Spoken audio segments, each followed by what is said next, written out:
Hey everyone, it's technology expert Burton Kelso here with another business tip to help service providers make more money. Today we're talking about branding and how to create a strong brand for your service business. Doesn't matter the level of service business you offer.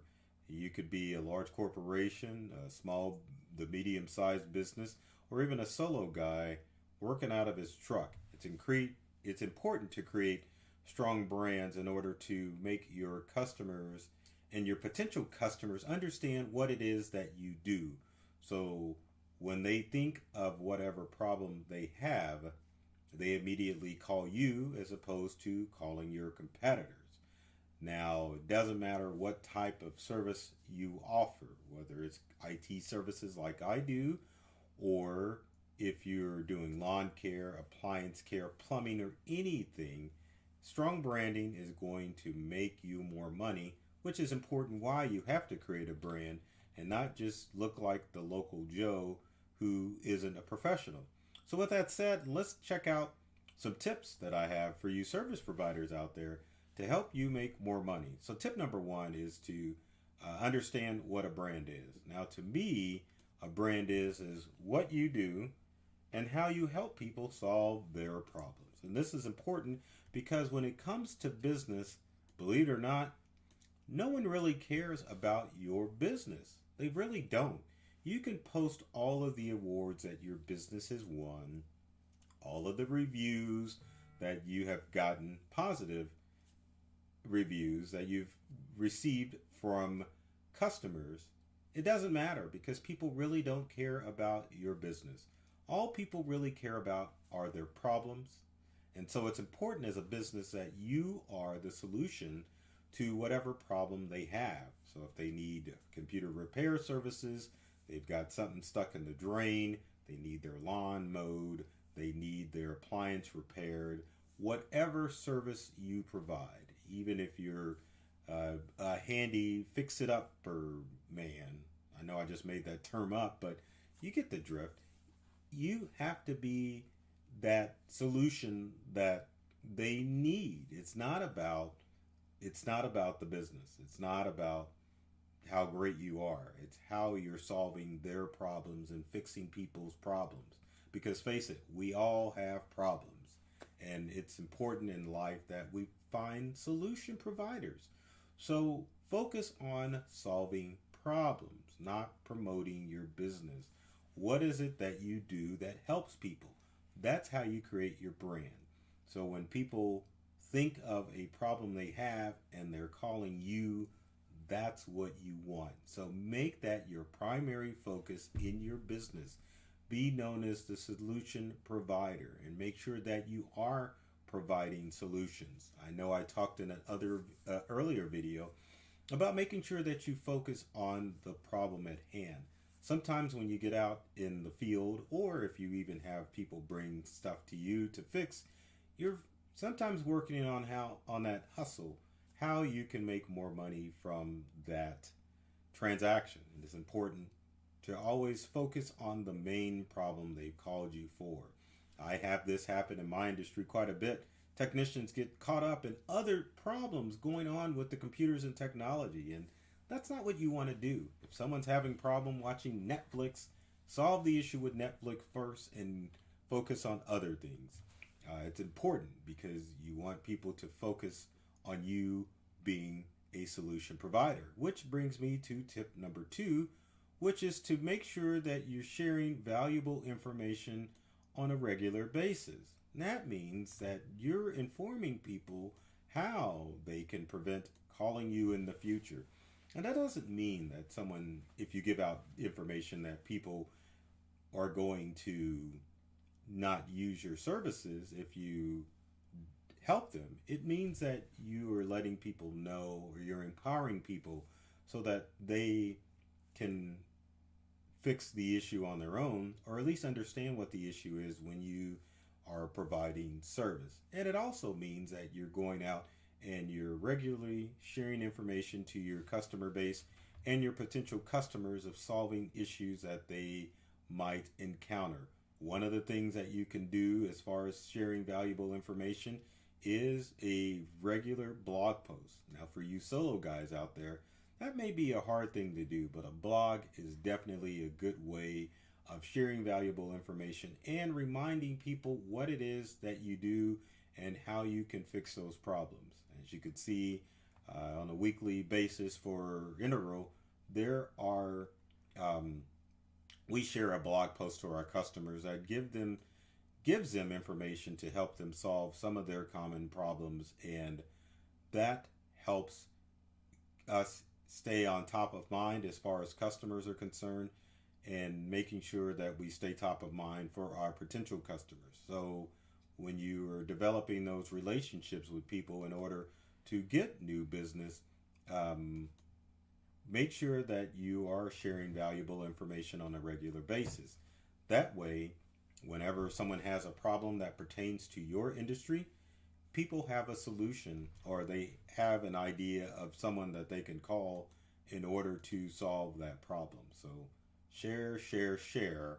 But at the same time, when you share valuable information, make sure that it's through proper channels. And with that, I mean that you're sharing it through your blog post or maybe a quick email.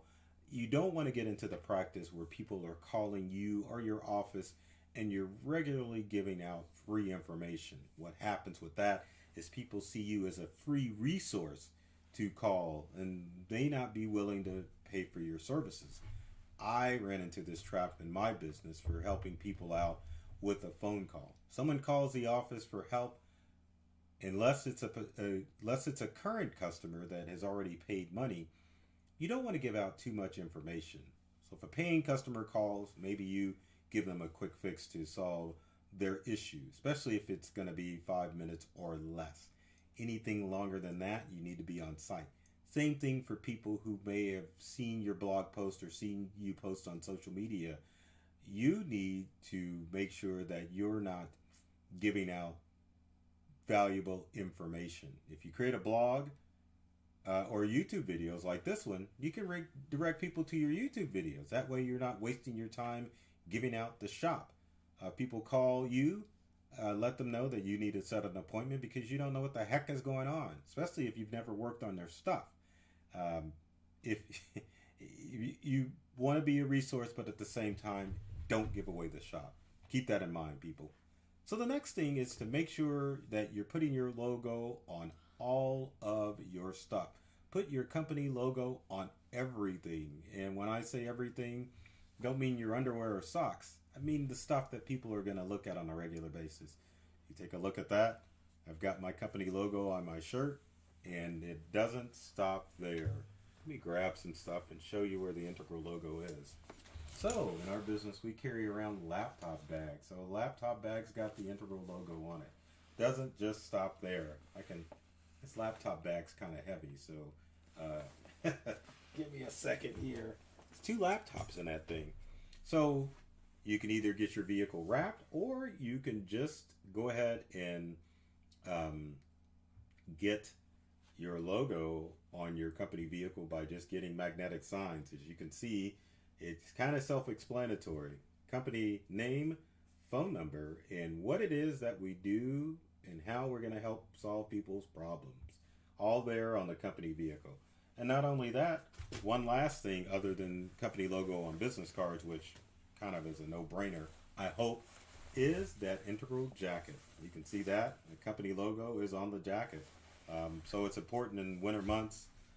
You're represented well too. Doesn't do any good to wear a logoed shirt if you have a jacket covering up your logo. Now, logo on clothing comes in good because you never know who needs your service when you're out and about doing your day-to-day. Same thing with the company logo on your social media accounts. Not social media accounts, gosh, on your vehicles, because when you're out, then people can see what it is that you do and how you can help solve their problems. So make sure that's it. Now, I gave away something quick because our next and final tip has to deal with social media. So with that said, since I was distracted looking at it, let's get it up here. All right, so don't forget about creating a strong brand on social media.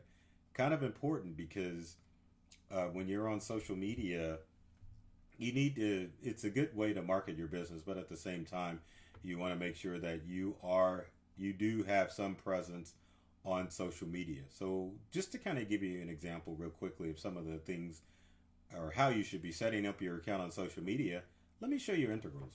So as on integral, with integral, we've got our company logo and a banner. And banners on social media is very important because you can use this space to let people know how you're going to help them. So as you can see, our banner on all of our social media accounts is "We love technology. We've read all the manuals and we're serious about making technology fun and easy to use for everyone." Even the photo there shows almost everyone except Dad happy in that photo because we've gone in and we are making sure that that technology works. Same thing, this is Facebook, same thing on LinkedIn, same banner, doesn't fit as well, but logo and banner letting people know how we're going to help them out. Twitter, same thing, company logo and a banner letting people know how we're going to help them out. Instagram, the company logo, but no banner because Instagram doesn't have a banner. And then finally, we can't forget about good old Google. Google, it's important to make sure that you've got a Google place. But one tip that you may not have known about Google, and I'll get into this when we talk about social media, is that with Google, you can definitely make it so that you can post like you would on social media with Google. So keep that in mind when you are trying to create that brand on social media. So hopefully these 4 tips are going to help you get started to create a strong brand for your service business. Now remember, doesn't matter what type of service business you have, you've got to have branding. And it doesn't matter the size of your brand. I was wearing the Integral logo on all of my stuff when I started my company because I wanted people to understand that I work for a company and not just doing it as some side hobby, which that's not a problem, but it's good to have a brand as a side, have branding if you have a side business, but you want people to understand what it is that you do, how you're helping people, and understand how to contact you. So keep that in mind. If you have comments and questions about creating a strong brand, leave them in the comment section below. Would love to hear from you to find out what I can do to help you make more money in your service business. I always have to put this up here because I like subscribers. So be sure, if you like this video, be sure to share it with your friends and family and subscribe to us on YouTube. You can also subscribe to us on, or not subscribe, and connect with us on social media. We're on all the social media platforms as I showed in this video. So with that said, I love technology. I've read all the manuals and I'm serious about making technology fun and easy to use. And I'm also serious about helping service businesses make more money. So I want you to make sure that you take care of yourself and do many things to make you smile. And as always, thanks for watching this video.